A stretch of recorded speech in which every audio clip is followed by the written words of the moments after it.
शिवेभ्यः। ओम नमः शिवेभ्यः। ओम नमः शिवेभ्यः।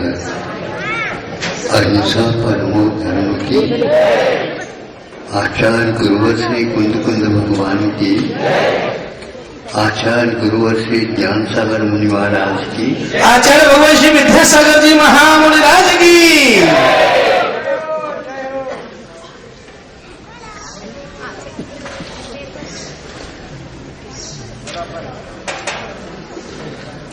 आप लोगों को ज्ञात है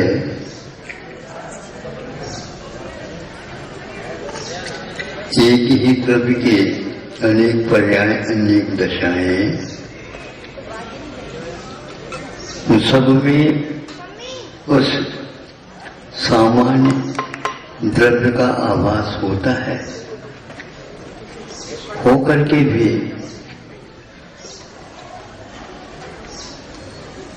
अभ्यस्त जिसके साथ हमारा जीवन का होता है अभ्यास, तो वह लक्षण उस समय भूल जाता है तो उसका सही स्वरूप है। ऐसे क्यों होता है? ये एक अनंतकालीन संस्कार होने के कारण उसी ओर वह चला जाता है।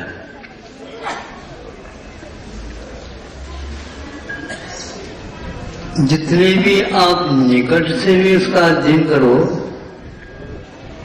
तो भी वह बहुत दूर तक चला जाता है। जैसे आज साइंस के क्षेत्र में, चिकित्सा के क्षेत्र में 30-30 वर्ष तक उम्र तक उनका अध्ययन पढ़ाई होती है और इतने निकट से होती है कि वह कहीं भी चले जाए तो कुछ भी विषय हो उसके साथ तो उनका घनिष्ठ संबंध बना रहता है। और जिसके बारे में हम बार बार कहने के उपरांत जीवन का वहां से हटता नहीं। ये भी है कि इसमें इतनी संख्या में इनका परिमाण हो रहा या हुआ, आगे भी होगा, कि जानते हैं। भिन्न भिन्न वस्तुओं का गिन गिन प्रभाव अपने जीव के ऊपर कैसा पड़ता। डॉक्टरों को कभी भी विश्वास दिलाने की कोई आवश्यकता नहीं है, वो इतने उसमें अध्ययनशील हुए हैं, रात दिन वही काम करते रहते हैं।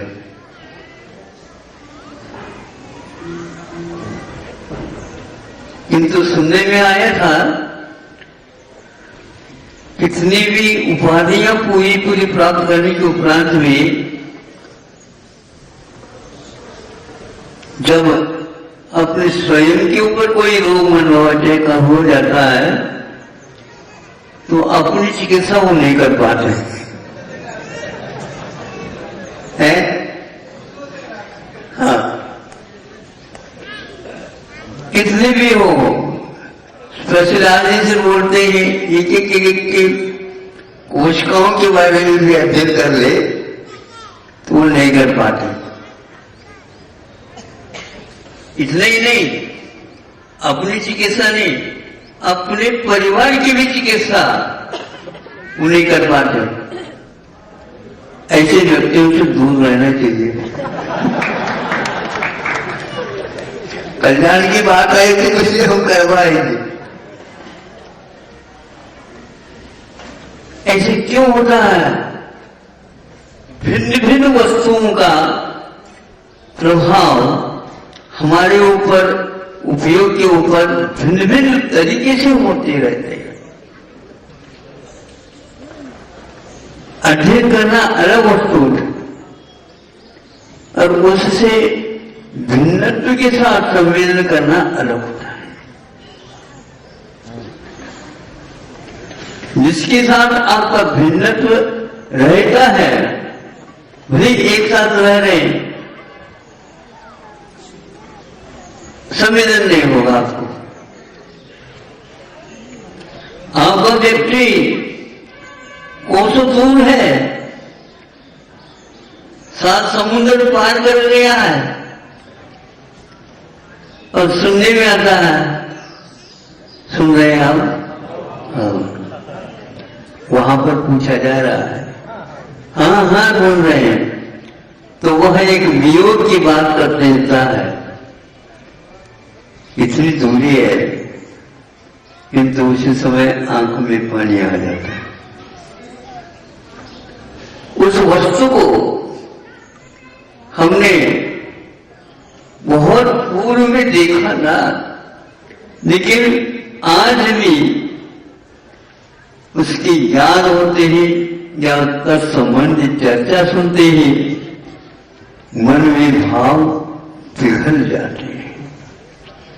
इसको बोलते हैं वस्तु का संबंध।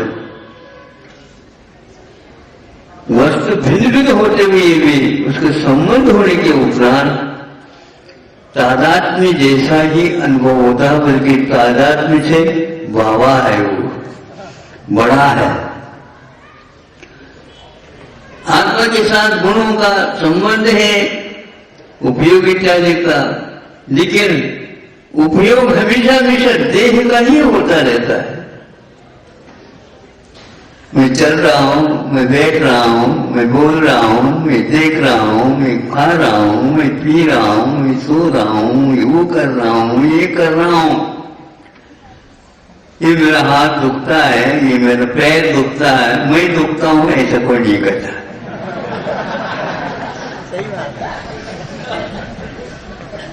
ऐसे क्यों है ये? थोड़े से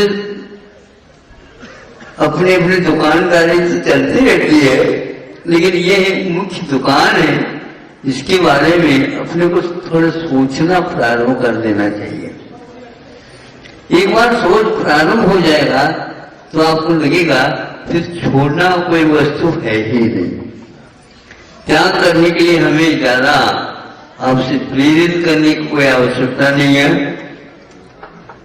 समझ में आ जाए और थोड़े से प्रयोग करना प्रारंभ कर ले, काम होता चला जाएगा। जिस दिशा में हमारा उपयोग, हमारी जो लगाव,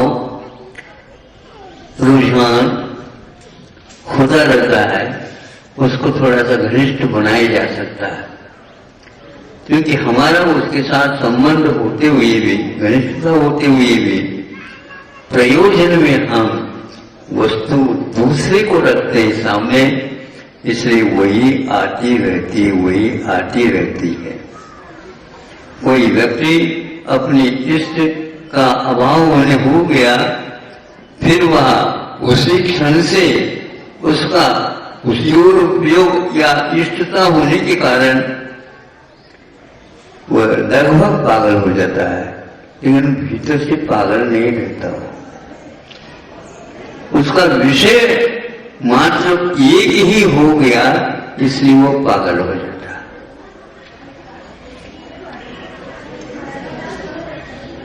अब सुनते हैं, बोलते हैं,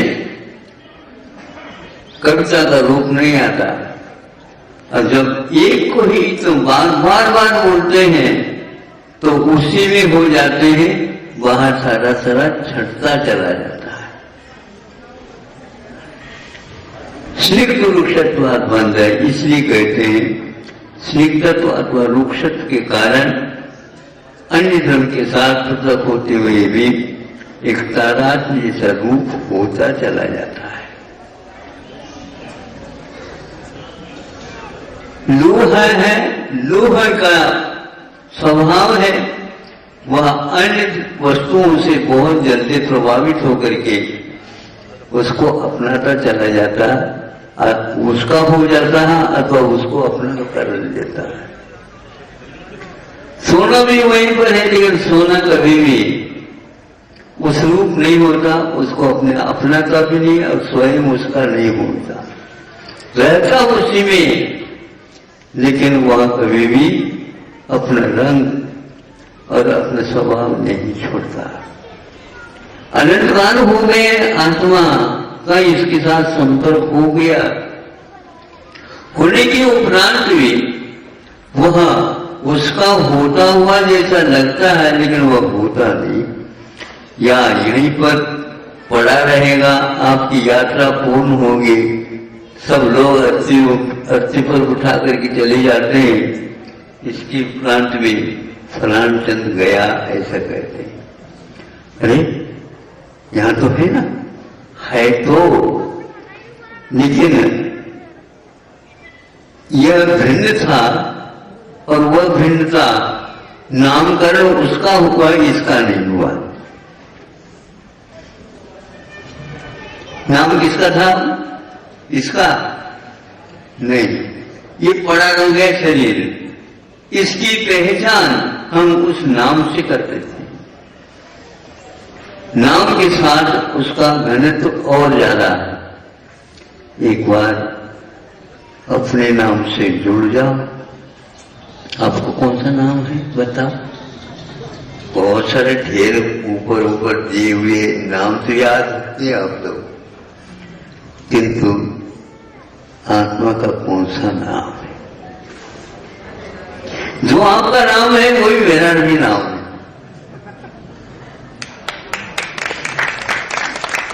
कोई भी अंतर नहीं है, मान ले तो बात अलग है। आपको भी आत्मा ही कहा जाता है। सिद्धांत इसको बोलते हैं, अध्यात्म इसको बोलते हैं। नाम से आप चिपके रहते हैं, नाम सुनते ही आपको या तो दुख होता है, या सुख होता है, या विस्मय होता है, आदि आदि, किंतु उसी वस्तु को लेकर के होता है। आत्मा हम है, आत्मा है, लेकिन उसके बारे में कोई संवेदन करना भी चाहे तो नहीं हो पाता। श्रद्धा के माध्यम से जो कुछ भी हम स्वीकार कर लेते हैं, बात अलग है। हमारे कोई विशेष विद्यालय, विश्वविद्यालय, महाविद्यालय और कोई स्थान विशेष जो हमारे लिए कुछ उसके बारे में बताया है, लेकिन जहां पर आप बैठते हैं, आंखें बंद कर दो और सारे इंद्रियों को भी एक प्रकार से विश्रांत कर दो, तो भी संवेदन तो आपका भीतर का बना ही रहता है। शरीर छिन्न भिन्न भी हो जाता है तो भी नाड़ी का फड़कन भीतर से संबंध होने के कारण वो चलता रहता है। आपको संवेदन होता है, डॉक्टर वैद्यों को एक प्रकार से नाड़ी का बोध होता है, और नाड़ी बहुत और भीतर चले जाता है, उसके माध्यम से भी वह ये व्यक्ति विद्यमान है क्या नहीं ये बता देता है। नहीं है तो उसी समय घोषणा कर देता, तुम क्यों बेकारी कार्य करते हो, गए तो चले गए। कौन चले गए? डॉक्टर लोग भी मानते हैं चले गए। घनिष्ठ संबंध इसके साथ था, अब घनिष्ठ संबंध छूट गया क्योंकि वह चला गया, लेकिन यह पड़ा रह गया। वह चला गया, उसके साथ आप क्यों नहीं गए? हाँ, कैसे है आपकी दोस्ती? हाँ, दोस्त किसको बोलते हैं? दोस्त का अर्थ होता है, हमने एक बार व्याख्या की थी, दो का अस्त हो जाना।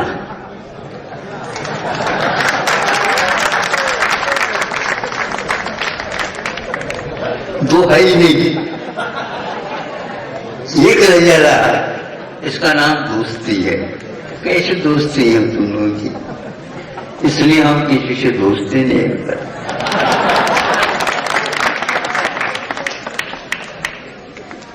मित्र का को घनिष्ठता यदि नहीं आते तो हम एक में तो नहीं हो सकते हैं, तो दोस्ती का दोस्त नहीं है तो वैरी भी नहीं कोई। वैरी कहने से वही याद आता, कोई विशेष व्यक्तित्व याद नहीं आता। इसलिए हम भिन्नत्व को लेकर के भावना करें, अन्यत्व को लेकर के भावना करें और हमेशा हमेशा संवेदन की अपेक्षा से एकत्व लेकर के भावना करें। अन्यत्व आ गया, अन्यों के साथ मेरा संबंध नहीं, एकत्व आ गया, मैं अपने आप में रहता हूं, बाहर जा नहीं सकता। इस प्रकार आप जहां बैठना चाहे, जहां याद करना चाहे वहीं पर याद कर लो, आपको अपना तो अवश्य ही मिलेगा। अभी अपनत्व अपने साथ स्थापित करना है, इसलिए आप दूसरे के लिए अपनत्व को उपयोग की अपेक्षा से, चैतन्य की अपेक्षा से स्वीकार करते जाओ। और ये वैरायटी जिसको बोलते हैं, विविधताएं, इनमें कल्पना करते रहिए। यह एक प्रकार से जल में उठते हुए बुलबुले हैं, बुलबुले दिखते हैं, जल नहीं दिखता। जब फूट जाते हैं बुलबुले तो जल ही दिखता, वो चला गया, कहाँ चला गया, चला गया, फूट गया। ये फूटपाट की बात क्या है, इसी को समझना है। अब इसके साथ केवल कुछ समय के लिए संबंध था तो फिर उसमें आंखों में पानी नहीं आएगा। इसी प्रकार औरों के साथ संबंध जुड़ने के बाद भी बात यही आती है कि हमेशा हमेशा हम अन्यथा एकत्व की बात जानते रहे, चिंतन करते रहे। तो त्यागी तपस्वी इसकी अधिकता करने से उनको एक में एक पना उसी के साथ होता चला जाता है और एकत्व और अन्यत्व उनके लिए वरदान सिद्ध हो जाते हैं। आप लोगों के लिए वह अभिशाप सिद्ध होता है। जितने घनिष्ठ आप जिसके साथ रहेंगे उतने ही आपको आर्थ ध्यान, रौद्र ध्यान और अपनत्व से छुटकारा ये होता चला जाता है। और यदि इस लक्षण से हम गुजरते हैं तो कुछ नहीं होता। हाँ, एक संयोग था। संयोग कहने से अपने आप ही बात समझ में आ जाती है। कुछ समय के लिए संबंध था और छूटना तो था ही, तब हर्ष भी नहीं और विषाद भी नहीं। क्या करना है मुख्य मार्ग में, और कुछ फौरा नहीं चलाना है, और कोई लठमार नहीं करना है, और कोई तालीम नहीं करना है, और कुछ नहीं करना। केवल संवेदन में एकत्व और अन्यत्व का हमेशा हमेशा चिंतन चलता है। इसका नाम मोक्ष मार्ग है। तो फिर तो उसके अभाव में मोह मार्ग तो लगा हुआ है, वो छूट नहीं सकता। उसका छुटकारा हमेशा हमेशा इसी के ऊपर आधारित है। तो यह एकत्व और अन्यत्व भावनाएं हमेशा हमेशा बड़े बड़े साधु संत करते रहते हैं और संयोग वियोग में भी अपने आप के उपयोग को निश्चल रखते हैं और निष्कंप रखते हैं। निर्मोहीपना स्थापित करके ये सब कार्य किया जा सकता है। अहिंसा परमो। आचार्य भगवान श्री विद्यासागर